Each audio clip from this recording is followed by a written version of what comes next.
They say it's just a box, just a lamp, just a drawer full of old birthday cards.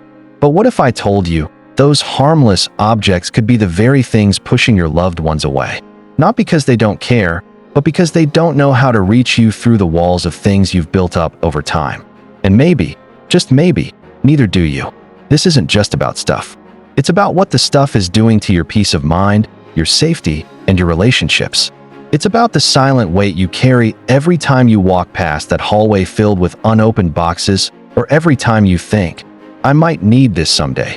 Even though years have passed and you haven't touched it once. You're not alone in this. So many older adults are dealing with the emotional side of clutter, especially after a big life change like retirement, losing a spouse, or downsizing. The problem isn't laziness or disorganization. It's that nobody taught us how to let go when the things we own start feeling like pieces of our identity. But here's the real question. What is all this stuff really costing you? Is it the ability to host your grandkids safely? Is it restful sleep in a calm bedroom? Is it the chance to live freely and breathe easier? Have you ever kept something just in case, but deep down, you knew it was time to let it go? Tell us in the comments. No judgment, just honesty. Elvira May was the kind of woman whose presence could fill a room, even before she spoke. A retired piano teacher from Spokane, Washington, she spent 4 decades helping others find their voice through music. Her living room once echoed with Chopin. Her dining table was always set for one more guest. And the laughter of her students lingered in the hallways like perfume from a time that refused to fade. But now, when you walk into Elvira's home, you don't hear music, you hear silence. And the silence is loud. It started small. A box of programs from past recitals. Then a stack of sympathy cards after her husband passed. A drawer of scarves she hadn't worn in years. She didn't wake up one morning and decide to clutter her life. It happened in whispers, through moments of maybe later. And I can't deal with this now. And slowly, the vibrant home she once knew transformed into narrow walking paths between piles of unopened mail, brittle sheet music, and boxes of family photos she couldn't bring herself to sort. To the outside world, it might look like junk, but to Elvira, each item held a tether to who she used to be: a wife, a teacher, a hostess, a dreamer. Giving those things up felt like erasing herself. But what no one saw was the fear behind it all. Elvira wasn't afraid of parting with the clutter. She was afraid of what it would mean if she did. Afraid that clearing out those belongings would leave her with nothing left. Afraid of the emptiness that might follow. Afraid that if she let go of the objects tied to her past, she'd lose her place in the present too. That's the hidden truth many don't talk about. Sometimes, holding on feels safer than starting over. And yet, what was meant to protect her was slowly trapping her. She stopped inviting friends over. Her great-nephew's last visit ended in an accident, when he tripped over a leaning tower of books. Her once open door became closed to the world, and in many ways, so did she. Here's the painful part. Elvira's story isn't rare. All across the country, seniors like her are silently drowning in homes, filled with memories too heavy to carry and too sacred to discard. And they're doing it alone, behind drawn curtains and quiet apologies. But Elvira's story doesn't end there. Because one moment, one decision, would change the direction of her life. And it started not with a dumpster or a cleaning crew, but with a single photo frame and a question she hadn't asked herself in years. Who do I want to be now? Truth number 1. Clutter is not comfort. It's a barrier to connection. At first glance, clutter can seem harmless, even comforting. A shelf lined with birthday cards, stacks of newspapers in the hallway, unopened packages from QVC, and boxes labeled "to sort later" might feel like a quiet reassurance that life once happened here. For many seniors, especially those who've lived in the same home for decades, every item becomes a symbol of identity, memory, and stability. But here's a truth that few are willing to say out loud. The very things that bring us comfort in solitude can also quietly build walls between us and the people who care about us. Let's picture something that might feel all too familiar. A dining table set for 4, just like it always was. The good dishes are still in the cabinet. The lace runner is slightly yellowed, but still carefully centered. And yet, no one sat there in years. Why? Because the chairs are pushed up against boxes. Because the room is dimly lit and hard to navigate. Because the idea of entertaining, even having someone over for tea, feels too overwhelming, too embarrassing, or too complicated now. Clutter doesn't always look like chaos. Sometimes it's neat piles and organized bins. But it still creates barriers. Not just physical ones that make it hard to walk through your own home, but emotional ones, too. Many seniors began isolating during the pandemic, out of necessity. But long after lockdowns lifted, the habit stuck. And when the house is full of stuff, especially stuff that serves no daily purpose, it can feel easier to keep the door closed, both literally and figuratively. You might think, I'll invite them next month, once I clean up. But then the month passes and nothing changes. The invitations stop coming. And slowly, you start to believe that people have simply moved on, when in truth, they may be just waiting for a sign that they're welcome. Clutter becomes a silent message. I'm not ready for company. And over time, that message becomes a way of life. What we often don't realize is how many opportunities for connection we're sacrificing for the sake of preserving stuff. Grandchildren who never sleep over because there's no clear space. Friends who hesitate to visit because they don't want to offend you by offering to help. Neighbors who stop knocking because the front porch is blocked. And here's the most heartbreaking part. Many seniors don't even notice how disconnected they've become until something forces them to see it. So let's ask the uncomfortable question. Have you noticed fewer people dropping by? Could clutter be part of the reason? It's not about shame. It's about awareness. And maybe, just maybe, it's about taking one small step toward opening that door again. Truth number 2. You're not saving it. You're delaying the pain. How many times have you looked at an old trunk, a box of faded linens, or a cabinet full of mismatched china and thought, I'll leave this for the kids, they'll want it? It's a common belief, passed down through generations, that passing things on is an act of love, a way of preserving family history. And that may have once been true. But here's the shift many haven't heard yet. Today's adult children don't want the stuff. They want the stories. They want time with you. They want peace of mind. But they're increasingly overwhelmed by the idea of sorting through decades of belongings they had no hand in collecting and no space to keep. In fact, surveys across the US show a growing trend. Younger generations, especially those in their 30s to 50s, are downsizing, not accumulating. They're living in smaller homes and apartments, with less desire for physical heirlooms. That china set? It doesn't go in the dishwasher. Those antique armoires, they don't fit in a 2-bedroom condo. And those dozens of boxes in the attic? They're intimidating, not inspiring. What many seniors don't realize is that holding onto everything in the hope of passing it down often creates a hidden emotional debt. Children and grandchildren feel guilt. They don't want to hurt your feelings, but they don't want the responsibility of your belongings either. And when the time comes to sort through it all, it becomes less of a celebration of your life and more of a burden they silently carry. But here's the good news. You can still pass down your legacy without passing down the clutter. One of the most powerful things you can do is curate your memories. Instead of keeping everything, choose the things that truly matter. That one handwritten letter, the photo of your parents on their wedding day, a favorite recipe card in your handwriting. Then tell the story behind them. Record it. Write it down. Better yet, share it over coffee. That's what Elvira eventually did. At first, she held on to everything, convinced that her great niece would one day treasure her entire sheet music collection. But one afternoon, as she sat surrounded by crumbling paper and fading ink, she realized her niece didn't even play piano. What she cherished were the stories Elvira told about her concerts, the twinkle in her eye when she talked about the standing ovation she once received. So Elvira picked 3 pieces that meant the most. She framed one, gifted one with a handwritten note, and used the last to create a memory box with a video message to go with it. And that one small shift changed everything. Because for the first time in years, Elvira wasn't just saving stuff, she was sharing meaning. So ask yourself, are you truly saving it for them? Or are you holding on to it because you're not ready to let go? There's no shame in that, but there is a better way forward. And what Elvira did next, that's where the real transformation began. Truth number 3. Clutter isn't harmless, it's dangerous. We often think of clutter as a visual problem, something unsightly, or maybe just a little annoying. A hallway a bit too narrow, a stack of old boxes waiting to be sorted, a chair you can't sit on because it's covered in coats. It feels harmless. But for many seniors, especially those living alone, that clutter can become a silent, serious danger, one that can change everything in a single moment. Elvira May never thought twice about the boxes lining her hallway.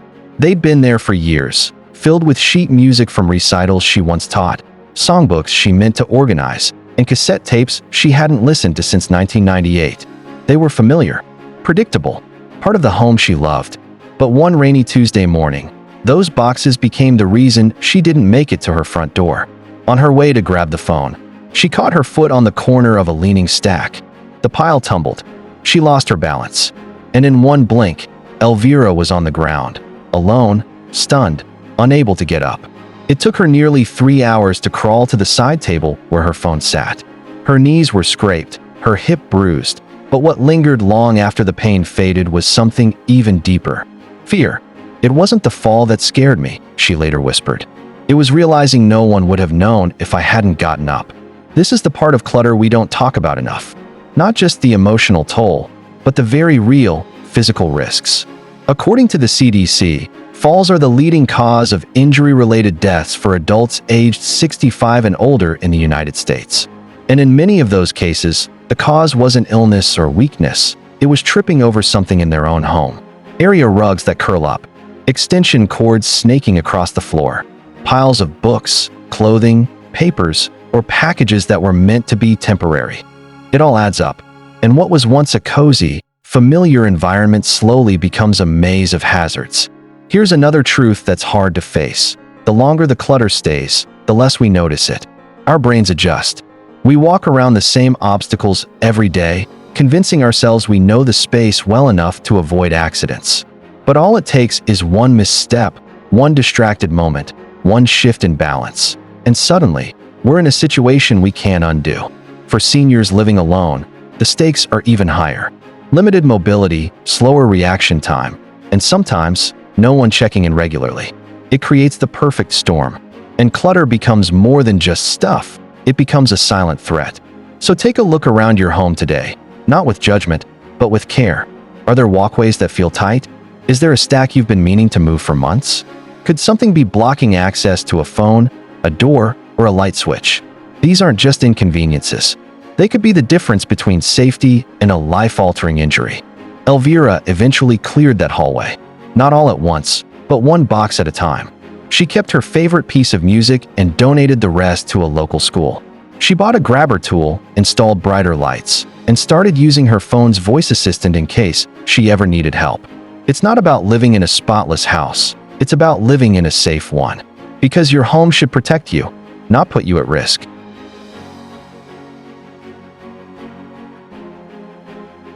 Truth number 4.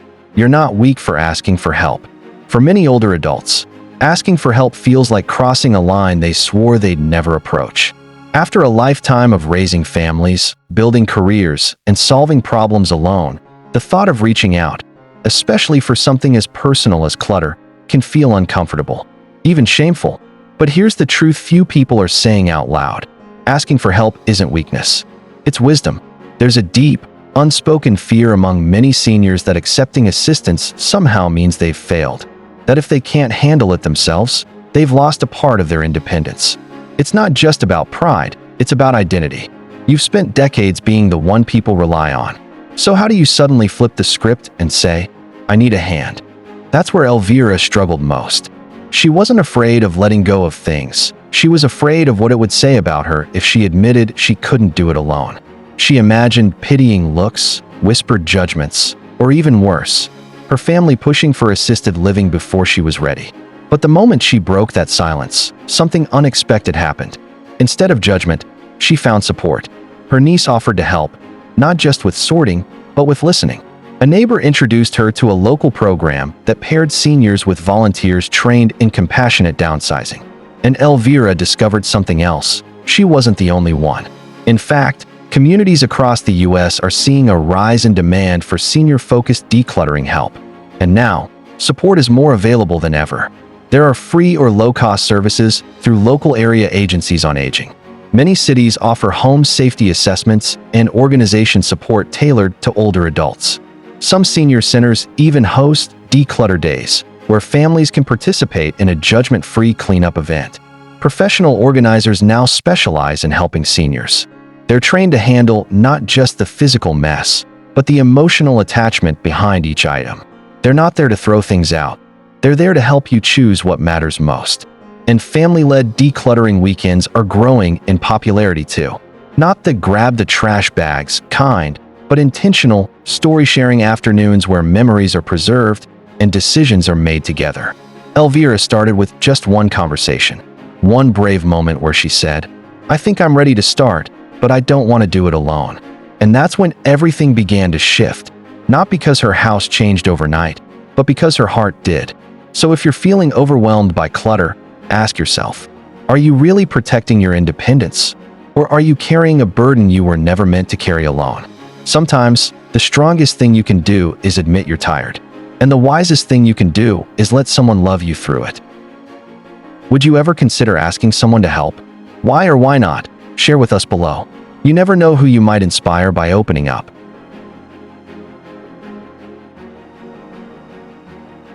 Truth number 5. Memory isn't in the thing, it's in you. We all have that one item, tucked in a drawer, hanging in a closet, or resting silently on a shelf, that feels too sacred to touch. Maybe it's a letter from someone who's gone, a faded dress from a milestone moment, a chipped mug that once sat beside your mother's sewing machine. These objects seem to hold not just memories, but pieces of who we are. And so, we keep them, year after year, afraid that if we let go of the thing, we'll lose the memory too. But here's the truth that takes time, courage, and reflection to fully understand. Your memories aren't stored in objects. They live in you. Elvira May discovered this truth the day she opened the cedar chest at the foot of her bed. Inside was her late husband's coat, a well-worn brown wool jacket with frayed cuffs, and the faint smell of his cologne still clinging to the lining. She hadn't worn it, washed it, or even unfolded it in years. Yet every time she passed that chest, she felt the same stab of pain, followed by guilt. Because letting go felt like betrayal. But something shifted when her great niece came to visit.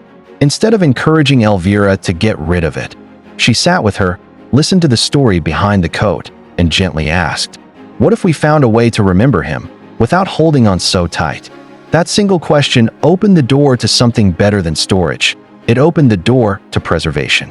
Together, they recorded Elvira's voice as she told the story of how she met her husband during a snowstorm, how he wore that coat on their first date, and how he always left a peppermint in the pocket for her to find. They scanned photos of him wearing the coat over the years, on hikes, at concerts, in the garden. They created a small digital album with music Elvira played on the piano when she was thinking of him. And finally, with tears and a smile, Elvira chose to donate the coat to a local shelter that served veterans. "When I finally gave away my husband's coat," she said, "I didn't lose him. I made space to remember him with joy, not pain." This kind of transformation isn't about forgetting. It's about finding new ways to honor the people and moments that shaped us, without anchoring ourselves to items we no longer need or use. Here are a few powerful, healing alternatives. Record your voice telling a family story. Kids and grandkids cherish the sound of your words more than you know. Create a digital memory album using scanned photos, letters, or keepsakes. Add captions in your own words. Start a legacy journal where you reflect on meaningful objects, then pass on the stories, not just the stuff. Technology now allows us to capture the essence of a memory without holding onto the physical item. And in doing so, we create something even more powerful, a legacy that's portable, shareable, and lasting. Truth number 6. The stuff you keep may become someone else's burden. No one wants to think of their legacy as a burden.